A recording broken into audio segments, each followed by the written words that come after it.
I just want to talk about two things that I think is very important to understand about the state of Israel, about the Israel-Palestine conflict. And it's an incredibly difficult conflict to understand. I spend a lot of time studying it. The ambassador I know spends all of his time studying it. Others spend huge amounts of time doing so. But even if you do, it's still very hard to get a grip of it because the situation's incredibly complicated. And if you blink, some major things happened that you miss and you're behind the curve. So it's hard. But I think there are two things we all have to understand about it. The first thing is that the Palestinians do not want an independent state.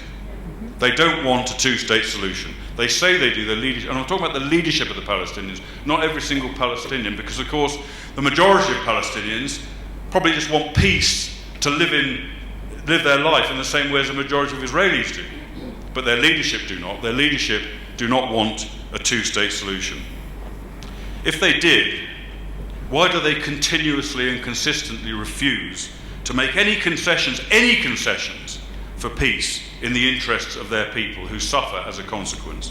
Why have they 4 times rejected offers from the Israeli leadership of a two-state solution which effectively gives them pretty much anything they could ever hope to achieve? 4 times rejected it, 4 times opted for war.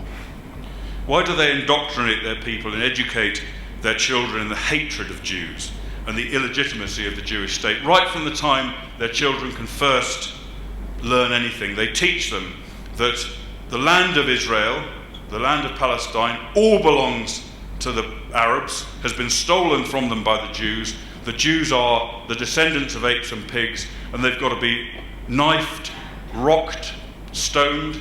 They've got to be blasted by bombs before their filthy feet touch the Islamic holy sites, which are the words of the President of the Palestinian Authority. Why do they attack Israel from Gaza and incite military exchanges that they can't possibly win, that can only result in the death of their own people?